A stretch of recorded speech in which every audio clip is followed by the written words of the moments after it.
은혜 받을 하나님의 말씀은 시편 101편 1절에서 8절까지의 말씀입니다. 시편 101편 1절에서 끝절까지의 말씀 찾으셨으면 교독합니다. 시편 101편 1절에서 끝절의 말씀.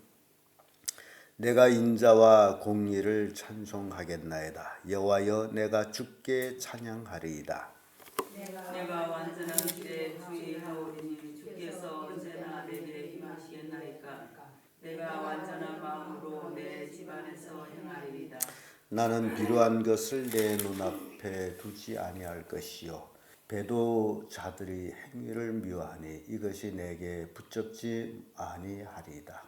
사특한 마음이 내게서 떠날 것이니 악한 일을 내가 알지 아니하리로다.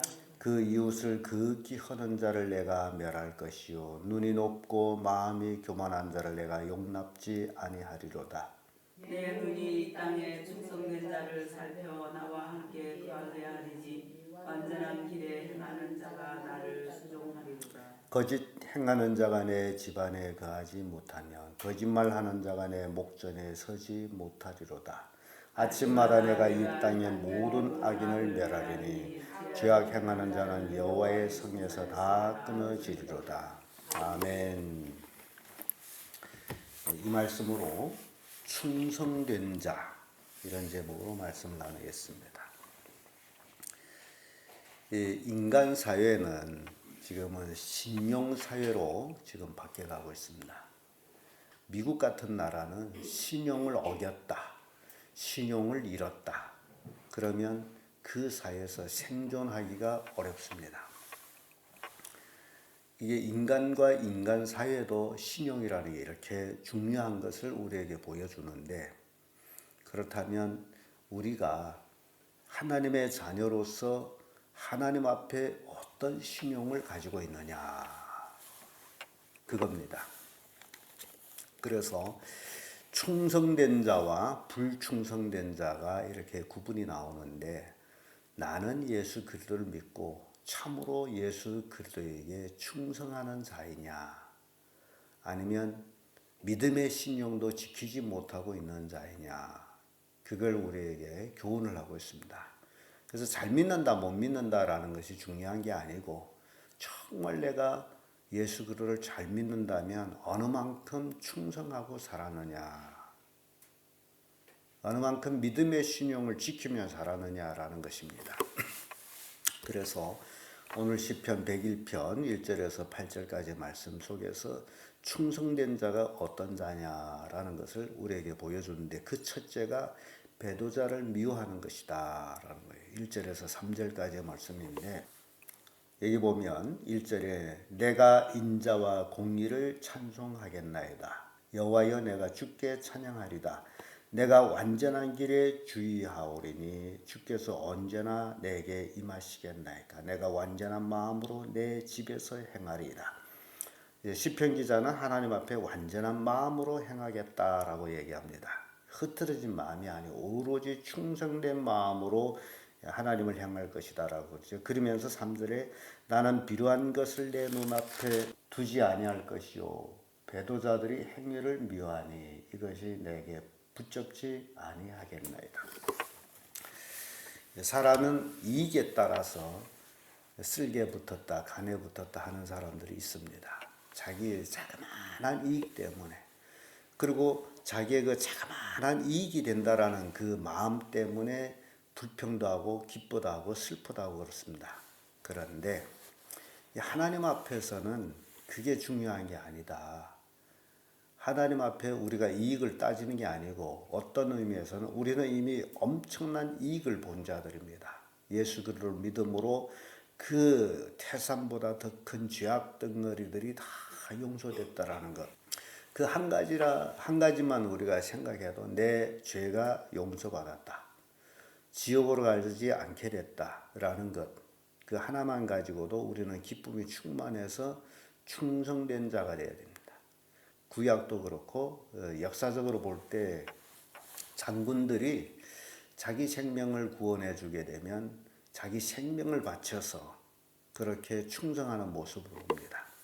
그러면 주께서 우리의 생명을 구원해 주셨는데 그것도 본인이 십자가에 못 박혀 죽으심으로 인해서 우리 죄를 사하여 주셨는데 그럼 우리는 그 피의 대가에 대한 충성을 어느 만큼 하고 있느냐. 굉장히 중요한 이치를 우리에게 얘기하고 있습니다. 근데 오늘날 많은 그리스도인들이 그 십자가 보혈의 은혜를 망각하고 살아가고 있습니다.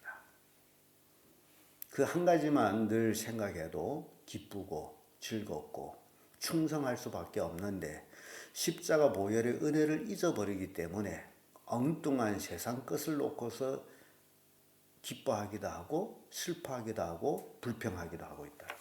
그건 잘못된 믿음이라는 겁니다. 시편 40편 4절의 말씀 보면 여호와를 의지하고 교만한 자와 거짓에 치우치지 아니한 자를 돌아보지 아니한 자는 복이 있도다 라는 말씀이 있습니다. 하나님을 의지하는 자, 교만한 자와 거짓 치우치는 자를 돌아보지 아니한 자가 복이 있다. 그래서 진정한 신앙인은 거짓에 치우치지를 않습니다. 그런데 거짓에 치우치는 것은 바로 자기의 이익을 위해서 거짓에 치우친다라는 거예요. 그래서 이런 자들은 실제적으로 하나님을 의지하는 자가 아니고 자기의 머리를, 자기의 총명을 의지해서 상대방을 속여가지고 자기 이익을 챙기려고 하는 그런 어리석은 자들입니다. 이런 자들이 결국 예수 그리스도를 그 이름을 이용해 먹는 배도자들이나 다름이 없다라는 거죠. 시편 12편 8절 6절의 말씀 보면 여호와의 말씀은 순결하여 흙 도가니에서 7번 단련한 은각도다. 여호와여 저희를 지키사 이 세대로부터 영원토록 보존하시리이다.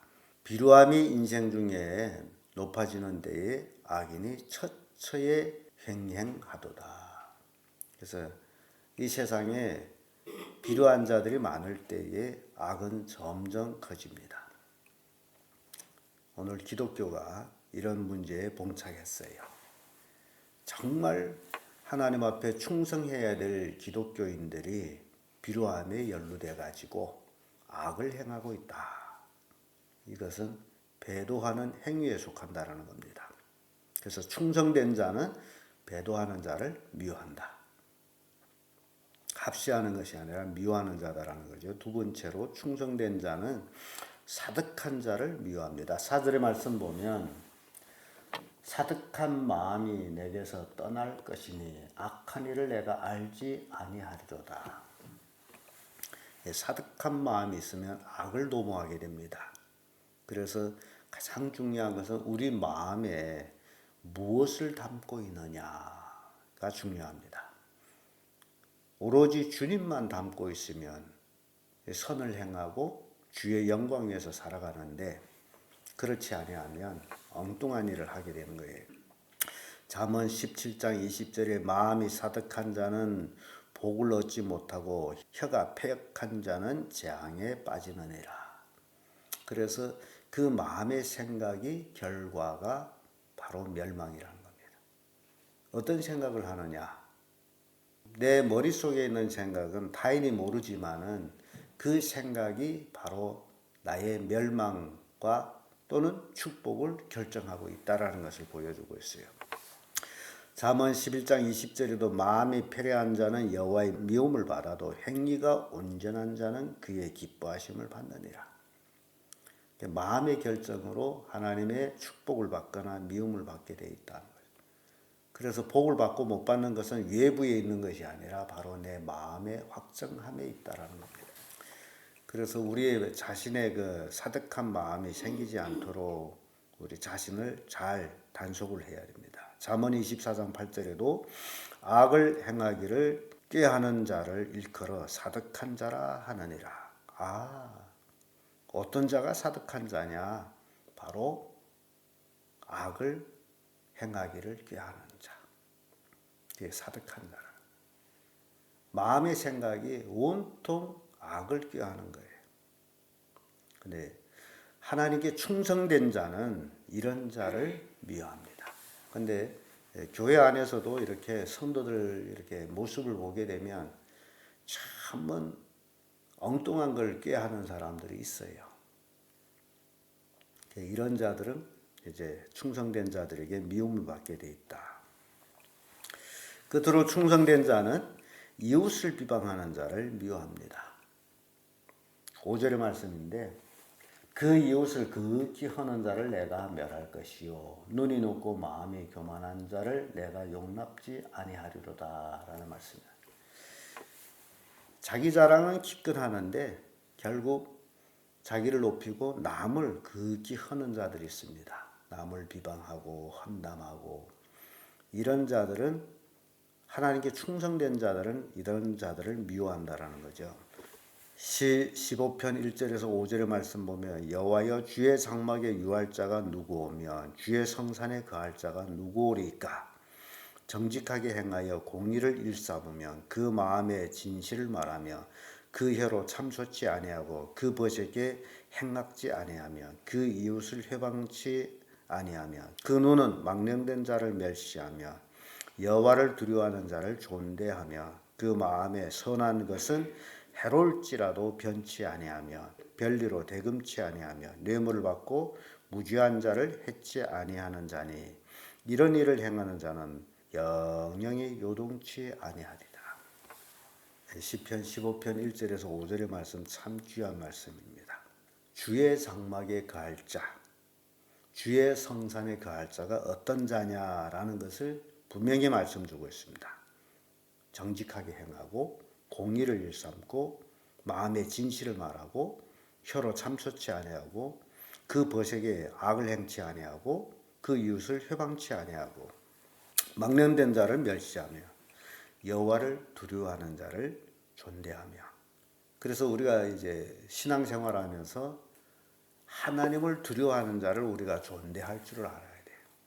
그리고 나가서 개개인입니다. 마음에 선한 것은 하나님을 향해서 내가 선한 게 있어요. 그렇다면 그 선한 것이 내 육신적으로 나에게 손해가 될지라도 그것을 응당 행하는 겁니다. 하나님을 우습게 여기지 말라고요. 하나님 앞에 말한 것은 그대로 하는 거예요. 그게 선한 것이 그대로 하는 겁니다. 손해 볼지라도. 근데 오늘날 사람들이 너무나 불신의 세계에 살다 보니 우리 성도들도 봐도 자기가 분명히 종이장에 서원하고도 그 서원한 걸 다 잊어먹고 살아갑니다. 그 여러분들이 잘 생각해 보세요. 해마다 그 서원이 있죠. 나는 어떻게 할 겁니다. 자기 친히 자기 손으로 사인하고도 잊어먹고 살아갑니다. 그게 형식이 아니에요. 사람들은 그걸 형식으로 생각해가지고 이름을 퍽퍽퍽 쓰는데 실은 그렇지를 않습니다. 내 이름이 적혀 있는 것은 내가 하겠다라고 한 것이에요. 못하면 못한다. 하면 한다. 그래서 이 서원이라는 것은 굉장히 중요한 건데 오늘날 많은 사람들이 서원을 대수롭지 않게 생각하고 말을 냅니다. 그런데 그 말에 대한 문책을 본인이 하나님 앞에 받게 돼 있어요. 하나님을 만홀히 여길 수가 없습니다. 하나님은 다 알고 계세요. 그래서 충성된 자는 이렇게 하나님 앞에 서원한 것을 그대로 이행하는 자들이에요. 생명을 바쳐서 이행합니다. 생각해 보세요. 생명을 바쳐서 이행하려면 하지 못할 서원이 없다라는 겁니다. 해놓은 것은 다 할 수 있는 것들이에요. 그래서 충성된 자는 이웃을 비방하는 자를 미워하는 자다. 그래서 7절의 말씀 보면 거짓 행하는 자가 내 집안에 거하지 못하며 거짓말하는 자가 내 목전에 서지 못하리로다. 무서운 말씀이죠. 왕의 입장에서 이 말씀을 했다면 거짓 행하는 자가 내 집안에 거하지 못하며 죄악을 행하는 자, 거짓말하는 자가 내 목전에 서지 못하리라. 왕 앞에 얘기한다면 만약 지금 하나님으로 우리가 생각할 때 거짓 행하는 자는 하나님 집 천국에 거하지 못하고 하나님 앞에 서지 못한다. 굉장히 무서운 얘기죠. 그래서 오늘날 우리가 진정 하나님을 안다면, 하나님의 살아 역사하심을 안다면, 하나님의 우주 만물을 창조하신 능력의 하나님이심을 안다면 하나님 앞에 충성할 수밖에 없습니다. 자기 인간의 개인적인 어떤 사사로운 이익 갖고 하나님과 흥정할 수가 없더라. 그 얘기예요. 우리는 오로지 나를 죄에서 구원해 주신 예수 그리스도의 십자가 보혈의 은혜에 감사해서 생명을 다해서 충성하는 자들이 되어야 된다라는 교훈을 주고 있습니다. 기도하겠습니다.